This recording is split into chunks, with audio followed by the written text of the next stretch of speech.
గుళ్ళో పెడితే అది కూడా అంటే మానవుడి చేతిలో దేవుడు తయారవుతాడా?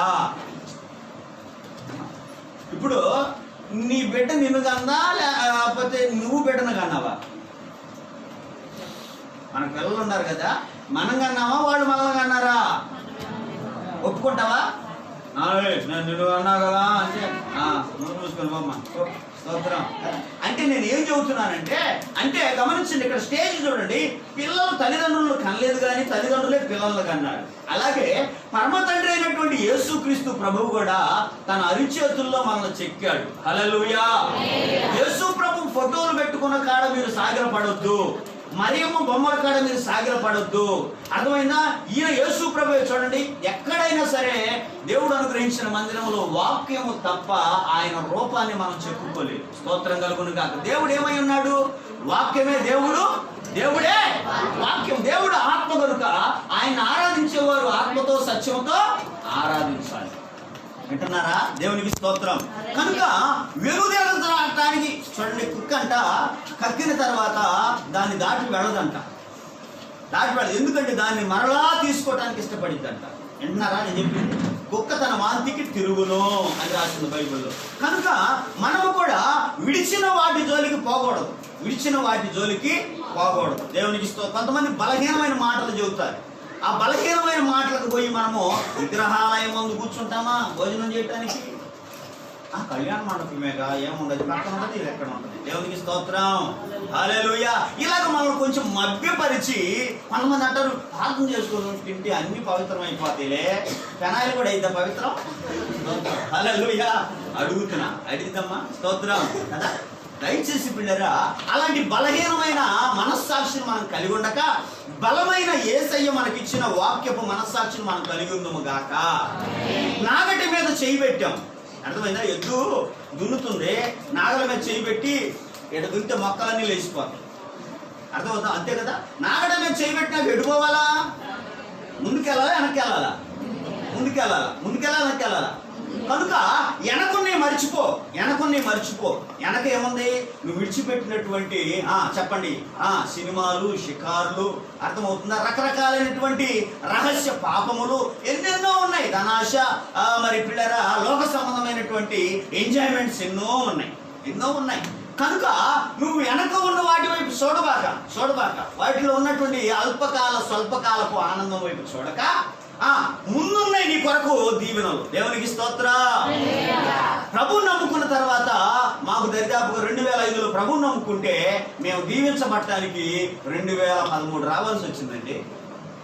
నేను అనిపించింది ఆ విశ్వాస పోరాట జీవితంలో, అమ్మో దేవుడైతే పిలిచాడు కానీ, దేవుడైతే రక్షించాడు కానీ, దేవుడైతే కొన్ని మార్చుకోమన్నాడు కానీ, మరి లాభాలు వచ్చాయని మార్చుకున్నాం కదా, మరి నష్టమే ఎదురవుతుంది కదా, ఇబ్బందులు ఎదురవుతున్నాయి కదా, అయ్యో ప్రయాసే కనపడుతుంది కదా, అరే ఇక బాగా ప్రభు నమ్ముకో నాకు ఎట్టాగే ఉండదేమో అనుకున్నా. దేవునికి స్తోత్రం కలుగును గాక.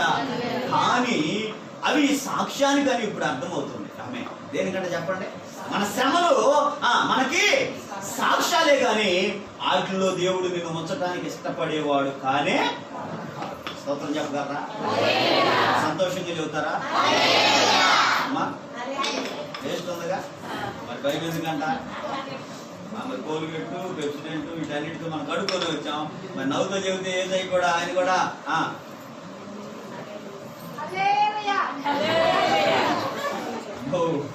మొత్తం ఎదురు గడికి వచ్చాడుదామా. స్తోత్రం కలుగును గాక. హల్లెలూయా. అందుకే ఇక్కడ పరిశుద్ధాత్మ దేవుడు ఏమంటున్నాడంటే, నేను ముగింపులోకి వచ్చాను, వెనకున్నవి మర్చిపోయండి. మీరు ఏదైతే వదిలిపెట్టి వచ్చారో, పురుషులైనటువంటి మనం తాగుడు వదిలిపెట్టాం, సిగరెట్లు వదిలిపెట్టాం, ఇంకా మన జీవితంలో రహస్య పాపాలు ఎన్నో వదిలిపెట్టాం. స్త్రీలైనటువంటి మీరు కూడా సినిమాలు వదిలిపెట్టారు, నాటికలు వదిలిపెట్టారు, ఇంకా మీ జీవితాల్లో రహస్య పొరపాట్లు ఎన్నో వదిలిపెట్టారు. కనుక వాటి వైపు చూడకండి, మీరు చూడకండి. ముందున్నటువంటి ప్రభువుని చూడండి, ముందున్న పరలోక రాజ్యం చూడండి, ముందున్న బహుమానాల వైపు మీరు చూడండి, ముందు దేవుడు మీకు ఇవ్వబోయేటువంటి పిల్లలకి ఇచ్చే దీవెనలు చూడండి. దేవునికి స్తోత్రం. నేను అనుకుంటాను మా నాన్నగారు మరి విగ్రహారాధనలో ఉండకుండా ప్రభువుని నమ్ముకున్నట్లయితే తను కూడా స్వస్థత పొందేవాడు, అప్పుడే శాపం పోయేది. అప్పుడే ఆయన ఆయుష్ పొందేవాడు, ఆరోగ్యం పొందేవాడు. అర్థం. మా పెద్దవాళ్ళు తాత ముత్తాతలు యేసు ప్రభుని నమ్ముకున్నట్టయితే ఈ రోజు ఫ్లైట్ ఎక్కించేవాడు దేవుడు. దేవునికి స్తోత్రం కలుగును. అంటే దేవుడు ఏం చేస్తాడంటే పిల్లలు గమనించండి, అర్థమవుతుందా? ఒక మామిడి చెట్టు నువ్వు నాటినప్పుడు నువ్వు తినలేక అసలు నీ వయసు అయిపోయి ప్రభు దగ్గరికి వెళ్ళిపోతే ఆ నాటిన చెట్టు అలాగే ఉండదండి, వృద్ధి కూర్చుంటుంది. ఆమేన్. హల్లెలూయా. అలాగనే పునాది ఎప్పుడు పడిందో అప్పటి నుంచే క్రమక్రమంగా దేవుడు దీవిస్తా వస్తాడు. స్తోత్రం చెప్పగలరా? అందుకనే దేవుడిని నువ్వు పట్టుకున్న దేవుడు నమ్మదగిన దేవుడు, నువ్వు ఎన్నుకున్న దేవుడు ఆకాశములకు భూమికి దేవుడు కనుక ఆయన్ని విడిచిపెట్టడానికి ఎప్పుడు కూడా నువ్వు ఆలోచన చేయబాక. అర్థమవుతుందా? నేను పడుతుందని పురిటి నొప్పులు నా కోసం, నా బిడ్డ కోసం, రేపు పడే యేసు కోసం. దేవునికి స్తోత్రం. అలాంటి తీర్మానంలోకి వచ్చావంటే దేవుడు నీ యందు ఆనందిస్తాడు. దేవునికి స్తోత్రం. చాలా మంది ఏం చేస్తారంటే వదిలిపెడతారు, మళ్ళా బాధలు రాగానే ఏసై కావాలంటారు, మళ్ళీ ఇవ్వగానే మళ్ళీ వదిలిపెడతారు, మళ్ళీ ఏసై కావాలంటారు. అంటే వెనక్కి పోతూ ఉంటారు, ముందుకు పోతూ ఉంటారు, మళ్ళీ వెనక్కి పోతూ ఉంటారు. ఇట్లాగే ఒక కేకారణ్యంలోనంట ఒక బస్సు మరి ప్రయాణం చేస్తుంది. వినండి, ప్రయాణం చేస్తా ఉంటే దానిలో చాలా మంది చదువులకు వెళ్ళేవాళ్ళు, ఉద్యోగాలకు వెళ్ళేవాళ్ళు, వ్యాపారాలకు వెళ్ళేవాళ్ళు ఎంతో మంది ఎక్కారు. అరణ్య మార్గంలో కేకారణ్యంలో కూడా వెళుతూ ఉండగా హఠాత్తుగా మరి కడుపు నొప్పితో డ్రైవర్ మెలికలు తిరిగిపోతున్నాడంట. మెలికలు తిరిగిపోతూ ఉంటే ఎంత ఆయన ఓర్చుకొని తోలదామన్నా కూడా వల్లగాక బస్సు ఆపేసి ఆ యొక్క సీట్లో పడి 24 గంటల నొప్పేమో అల్లాడిపోతూ ఉన్నాడంట. అల్లాడిపోతుంటే మరి టైం ఏమో అయిపోతుంది. చాలా మంది చాలా ఆలోచనలతో ఇంకా కొద్దిసేపులు వెళ్ళిపోతాం, మరి నేను పలానా టయానికి వ్యాపారానికి వెళ్ళిపోతా, ఉద్యోగానికి వెళ్ళిపోతా, ఎగ్జామ్స్ ఉన్నాయని ఎంతో మంది ఆలోచనలతో ఎక్కి కూర్చున్నారు. ఇప్పుడు డ్రైవరు 24 గంటల నొప్పితో అల్లాడిపోతూ ఉన్నాడు. వీళ్ళందరూ కూడా అయ్యో అటు ఇటు కాకుండా ఆగిపోయామే, పరిస్థితి ఎట్టని వీళ్ళు అల్లాడిపోతున్నారు. ఈలోపు ఒకడు అన్నాడు, నాకు అవకాశం ఇస్తే నేను తోలుతానన్నాడు. ఒకడు అన్నప్పుడు డ్రైవర్ గారిని అడిగితే, అమ్మా సాధ్యత తోలమనమ్మా అన్నాడు. ఇక ఎక్కి కూర్చున్నాడు. పర్వాలేదు లేక అందరూ అప్పుడు దాకా అమ్మో రేపు ఎగ్జామ్స్ మిస్ అయిపోతాం, వ్యాపారాలు మిస్ అయిపోతాం, ఉద్యోగాలు మిస్ అయిపోతాం, మరి ఫలానా ఫంక్షన్లు మిస్ అయిపోతాం, శుభకార్యాలు ఉన్నాయి, ఇవన్నీ విషయాలతో ఉన్నటువంటి ప్రజలు తోలేవాడు ఎక్కగానే నిమ్మళమయ్యి ప్రశాంతంగా అలాగ పండుకొని అలాగ నిద్రలోకి జారుకున్నాక పిల్లరా ఆలోచనలు అనుకుంటున్నారు, ఇదిగో మనం తెల్లారిపాటికి అక్కడికి వెళ్ళిపోతాం అనుకుంటున్నారు, వచ్చేసాం అనుకుంటున్నారు. బస్ స్టార్ట్ చేశాడు, వెళ్తా ఉంది తెల్లక పిచ్చుకలు వరుసుకుని తెల్లారిపోతుంది. అబ్బో వచ్చేసాం అనుకుంటున్నాను చూస్తే ఎక్కడ ఉందో బస్సు, అక్కడే ఉంది. దేవునికి స్తోత్రం. హల్లెలూయా. వీడు స్టార్ట్ చేశాడు, ముందుకెళ్ళింది అని నిద్రలో జారుకుంటే ఎక్కడే ఉందంటే ఏందిరా అంటే, స్తోత్ర మీరు నేను ఏ డ్రైవర్ నన్ను అడిగారా అన్నాడు. దేవునికి స్తోత్రం కలుగును గాక. ఏ డ్రైవరు బాబు అంటే నేను రోలింగ్ డ్రైవర్ అన్నాడు. ఏ డ్రైవర్ అంటమ్మా? రోలింగ్ పరిస్థితి ఏంది, ముందుకెళ్ళటం ఏమో చూపించారు కదా, ముందుకెళ్ళటం అంత వెళ్తున్నాడు వెనకపోతున్నాడు. మన జీవితం కూడా రోలింగ్ లాగా ఉందనుకోండి, ఎక్కడ వేసాము గొంగడంటే అక్కడే ముందుకెళ్ళే పరిస్థితులు ఉండవు. కనుక మార్చుకుందాం, ప్రభుకి ఇష్టంగా నడుద్దాం. ప్రభు మన జీవితంలో గొప్ప కార్యాలు చేసేటట్లుగా మనందరం మన విశ్వాసపు పందెపు రంగంలో ఓపికతో పరిగెత్తుదాం. ఈలోపు మనకి ఇంకో ఎదురు దెబ్బలు తగులుతాయి, శోధనలు వస్తాయి, చెడ్డ మాటలు వస్తాయి, అన్నిటినీ ఓర్చుకుందాం, ప్రభుకు అప్పగించుకుందాం. ఈ విశ్వాస పందెంలో ఓపికగా పరిగెత్తుదాం. దేవుడు మన దుఃఖమును సంతోషము చేయునుగాక. యేసయ్య మన కొరకు ప్రాణం ఇచ్చారు, రక్తము చిందించారు, చనిపోయి తిరిగి లేచారు. తల్లి మర్చినా, తండ్రి విడిచినా, రక్త సంబంధికులు త్రోసివేసినా నిన్ను ఏమాత్రము ఇడవను ఎడబాయనని ప్రభు వాగ్దానం ఇచ్చారు. కనుక ధైర్యంగా ఉండు, ప్రభు మీద ఆధారపడు, ప్రార్థనా జీవితం కలిగి ఉండు. ప్రభు నీ కుటుంబాన్ని నిన్ను ఆశీర్వదించును గాక. ఉన్న పాటను మోకరించుదాం, చేతులు పైకెత్తుదాం, ప్రార్థనలో పెడదాం. అయ్యా స్తోత్రం స్తోత్రం స్తోత్రం స్తోత్రం స్తోత్రం స్తోత్రం స్తోత్రం. ఓ పరిశుద్ధుడా, హల్లెలూయా హల్లెలూయా హల్లెలూయా హల్లెలూయా హల్లెలూయా హల్లెలూయా. యేసయ్యా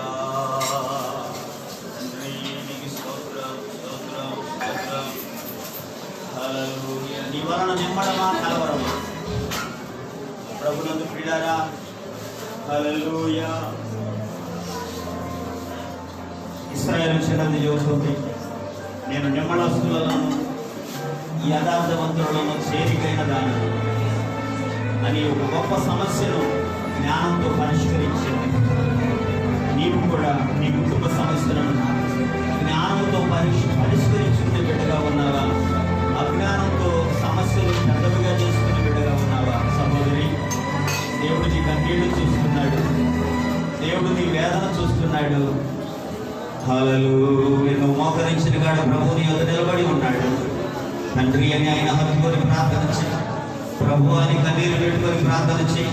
ఈ రోజు నుంచి నేను ఆయన నా భర్త దగ్గర తగ్గించుకుంటాను, నా బిడ్డల దగ్గర తగ్గించుకుంటాను, నా అత్తమామల దగ్గర, తల్లిదండ్రుల దగ్గర, నా స్నేహితుల దగ్గర నేను తగ్గించుకుంటాను, నీ దగ్గర తగ్గించుకుంటాను. ప్రభువా యేసయ్యా, తగ్గింపు జీవితం, నా నోటి మాటలో తగ్గింపు జీవితం కావాలి, నా ప్రవర్తనలో తగ్గింపు జీవితం కావాలి. తగ్గింపు జీవితం లేకపోతే నీకు ఇష్టం ఉండదు కదా ప్రభువా. నువ్వు ప్రాణం ఇచ్చినంతగా తగ్గించుకున్నావు కదా ప్రభువా. ఏ తగ్గింపు లేక నాయన వ్యర్థమైపోకూడదు నాయన. తండ్రి, సహించే మనసు, మోర్చుకునేటువంటి మనసు తండ్రి, క్షమించే మనసు, ఫలించే జీవాన్ని దయచేయి నాయన. యేసయ్యా, దేవుని వైపు చూడండి అమ్మా. నీ తలపైకి దేవుని వైపు చూడాలి. మైకుల పేరు చెప్పారా? మౌనం ఉంటే మైకుల పేరు చెబుతా. మందిరానికి వెళ్ళి మౌనం ఉండమంటే ఏందమ్మా అని బయట ఉండి అడుగుతాను నేను. అయ్యా, నీ జీవితంలో తగ్గింపు ఉందా? నీ నోటి మాటలో తగ్గింపు ఉందా? నీ కంటి చూపులో తగ్గింపు ఉందా? నీ ప్రవర్తనలో తగ్గింపు ఉందా? తగ్గించుకోలేకపోతే వ్యర్థమైపోతుంది ఆత్మీయ జీవితం. కుండ పగిలినట్టుగా పగిలిపోతుంది విశ్వాస జీవితం. ఓడ బద్దలైపోయినట్టుగా కుటుంబాలు బద్దలవుతాయి తగ్గింపు లేకపోతే. నీ కుటుంబాన్ని నువ్వు రక్షించుకోవాలంటే తగ్గింపు నీకు చాలా అవసరం. ఈ సమాజం మారాలంటే నీకు తగ్గింపు చాలా అవసరం. సమాజంలో దేవుడిని చూపించాలంటే తగ్గింపు చాలా అవసరం. విశ్వాసం నీలో ఎంత బలంగా ఉంటే అంత కార్యాలు జరుగుతాయి. విశ్వాసంలో బలం లేకపోతే కార్యాలను చూడలేవమ్మా. సహోదరి, ఈ రోజైనా ఎప్పుడైనా ఆ నిమ్మడస్తురాలకు మళ్ళీ యథార్థవంతురాలకు మళ్ళీ మన జీవితాలను మార్చుకున్నాం. నేను నిమ్మడస్తులలోనూ యథార్థవంతులలోనూ చేరికైన దానను అని ఆ సహోదరి మాట్లాడుతుంది. తన పట్టణం నాశనం అయిపోతుండగా ఒక చక్కని ఆలోచన చేసింది. శత్రువును అప్పగించి తన ప్రజలను అల్లగొల్లాలమైపోకుండా కాపాడుతుంది. ప్రభునందు ప్రియులారా, నీవు కూడా నిమ్మడస్తురాల వలె యథార్థవంతురాల వలె నీ జీవితాన్ని మార్చుకున్నట్లయితే నీ కుటుంబం ఒక దేవుని రాజ్యం అవుతుంది. నీ ఇల్లు ఒక దేవుని రాజ్యం అవుతుంది. హల్లెలూయా. చేతులెత్తి ప్రార్థన చేయండి. ప్రభునందు విశ్వాసం ఉంచండి.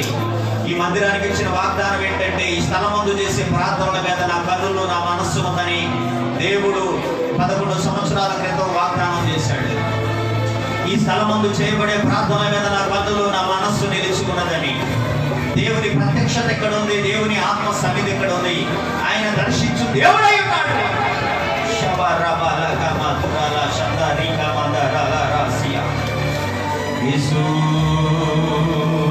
ప్రార్థించాలి, ప్రార్థించాలి, దేవుని వైపు చూడాలి.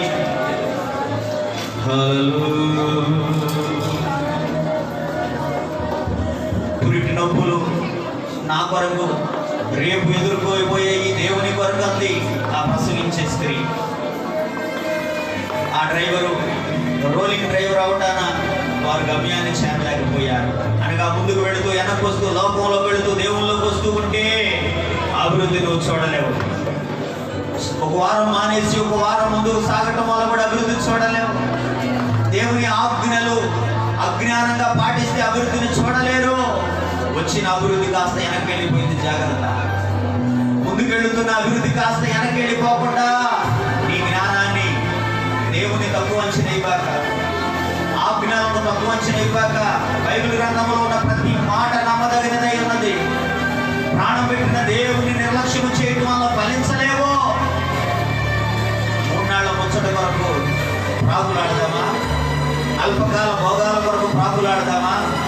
స్వల్ప జీవితము కొరకు గాబులో తేలిన బుడగ మన కళ్ళ ముందు పగిలిపోతూ ఉండగా, ఈ రోజు కనపడిన వారు రేపటికి మాయమైపోతూ ఉండగా, ఈ దుర్దినాల్లో యేసయ్య భక్తిని సంపాదించుకుందాం, యేసయ్య ప్రేమను సంపాదించుకుందాం, పరిశుద్ధతను సంపాదించుకుందాం, విశ్వాసాన్ని తగ్గింపును నేర్చుకుందాం, ప్రార్థనా జీవితాన్ని కలిగి ఉన్నాం. నిన్ను వలె నీ పొరుగు వారిని ప్రేమించే మనస్సు, బాధల్లో ఉన్న వారిని ఓదార్చే మనస్సు మనం కలిగి ఉన్నాం. ఇతరులకు ప్రయోజనకరమైనటువంటి మంచి మాటలు చెప్పడానికి ఇష్టపడదాం. ప్రభువు కలిగిన మనస్సుతో మనం ముందుకు వెళదాం. నీ జీవితంలో ఎన్నోసార్లు ఓడిపోయావు కదా, నీ జీవితంలో ఎన్నోసార్లు పడిపోయావు కదా, నీ జీవితంలో ఎన్నోసార్లు దేవునికి దూరం అయ్యావు కదా, ప్రార్థన చేయకుండా భోజనం చేసావు కదా, ప్రార్థన చేయకుండా నిద్రపోయావు కదా.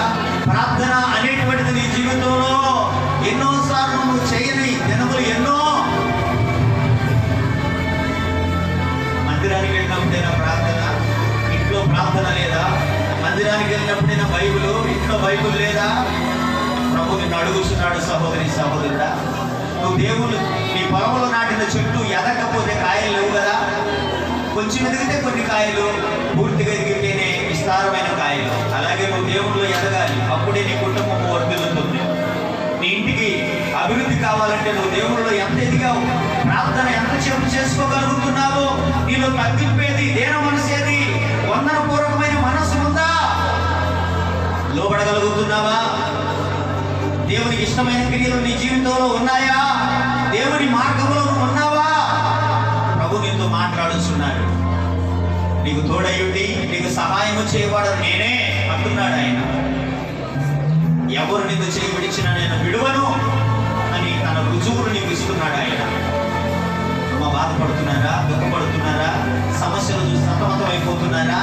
ఎప్పటికీ మా గతికి అందుకుంటున్నారా? మా తలరాత్రి నిత్య అనుకుంటున్నారా? మారతాయి, ధైర్యంగా ఉండి మారిపోతాయి యేసు నామములో. నీ దుఃఖమును సంతోషంగా చేయగలిగిన వాడు నీ కొరకు ప్రాణం ఇచ్చిన యేసు. ఆ ఉద్యోగం రాదని భయపడుతున్నావా? ఆ వ్యాపారం చేయలేదని భయపడుతున్నావా? ఆ పొలం పండదని భయపడుతున్నావా? పెట్టుబడి ధనం అందదని భయపడుతున్నావా? భయపడద్దు. నువ్వు ఖచ్చితంగా దేవుని యొక్క దీవెన పొందబోతున్నావు. ఖచ్చితంగా నీ మీదకి యెహోవా ఆశీర్వాదం రాబోతుంది. దాని కొరకు చేతులెత్తు. ఆయన వైపు చూసిన వారికి సంతోషమే. నీ చేదైన అనుభవాలు తీయగా మార్చగలిగిన దేవుడై ఉన్నాడు. నిన్ను స్వస్థపరచువాడు ఆయనే, నీ కన్నీరు తుడుచువాడు ఆయనే. నీ జీవితంలో నీ విశ్వాసాన్ని చూసి, నీ భక్తిని చూసి, నీ ప్రార్థన చూసి నీకు సహాయం చేయవాడు ఆయనే. ఉపవాస ప్రార్థన చేసుకోగలుగుతున్నావా? క్రమముగా దేవుని సన్నిధికి రాగలుగుతున్నావా? దేవుని మీద నువ్వు ఆశ పెట్టుకొని ఉంటే నీ భారం యెహోవా మీద మోపము, ఆయన నిన్ను ఆదుకుంటాడు. కృంగిపోబాక. పోగొట్టుకున్నది ఏదైనా మరి శ్రేష్టమైన దేవుడు ఇవ్వబోతున్నాడని నమ్ము. కృప కలిగిన దైవమా, స్తోత్రం. అందరూ లేచుకున్నాడు. యేసయ్యా, ఇంతవరకు మీ శ్రేష్టమైనటువంటి మాటలతో మమ్మల్ని మీరు దర్శించారు అయ్యా. ప్రభు కొరకు శ్రమ పడాలని, ఓర్చుకోవాలని, దేవుని సన్నిధిలో కుటుంబంలో తగ్గించుకోవాలని, విరుదిరిగినటువంటి విశ్వాస జీవితం కలిగి ఉండాలని ఈరోజు మీరు మాతో మాట్లాడారు. ఉపమానాలు బోధించారు, వాక్యాన్ని ఎత్తి చూపించారు. ఆ ఇశ్రాయేలు చిన్నది, యుక్తి కలిగినదై, జ్ఞానం కలిగినదై, తన పట్టణంలో చెలరేగిన సమస్యల విషయమై అయ్యా ఎక్కలేనంత ఎత్తైనటువంటి గురుజు మీద గిట్టి యోవాబును కేక వేసి, నేను ఇశ్రాయేలు ప్రజలలో నిమ్మళస్తులలోను యథార్థవంతులలోను చేరికైన దానవ, దేవుని పట్టణాన్ని నాశనం చేయడానికి వచ్చావా అని అడిగినప్పుడు, నేను దేవుని పట్టణాన్ని నాశనం చేయడానికి రాలేదు. షబా అనేవాడు ఇశ్రాయేలు రాజు అయిన దేవుని యొక్క బిడ్డ అయినటువంటి దావీదుకు ద్రోహం చేశాడు, అందుకే అతని కోసం వచ్చాను. అయ్యా, శత్రువును అప్పగించి సమస్యపోయేటట్టుగా చేసింది. మేము కూడా ఆ నిమ్మళస్తురాలు వలె ఉండడానికి సహాయం చేయను ఆయన. ఏదైనా సరే ప్రభువా, భర్త దగ్గర తగ్గించుకోవాలి కదా తండ్రి, కుటుంబంలో తగ్గించుకోవాలి కదా, సమాజంలో తగ్గించుకోవాలి కదా, మీ దాసుల దగ్గర తగ్గించుకోవాలి కదా. మా విశ్వాస జీవితంలో ఓపికతో నీ వైపు చూచు ముందుకు సాగిపోవాలి కదా. లోకములోకి వెళ్లకుండా, పాపములోనికి వెళ్లకుండా, లోకాశులలోనికి వెళ్లకుండా ప్రభువా పరిశుద్ధతలో మేము ముందుకు వెళ్ళాలి. పరలోక వైపు చూస్తూ ఈ 3 నాళ్ల ముచ్చట్లో మేము ముచ్చట పడక ఈ జీవితం వ్యర్థం, దేవుని రాజ్యమే శ్రేష్టమైనదని ఎరిగి ఉండటానికి సహాయం వచ్చింది.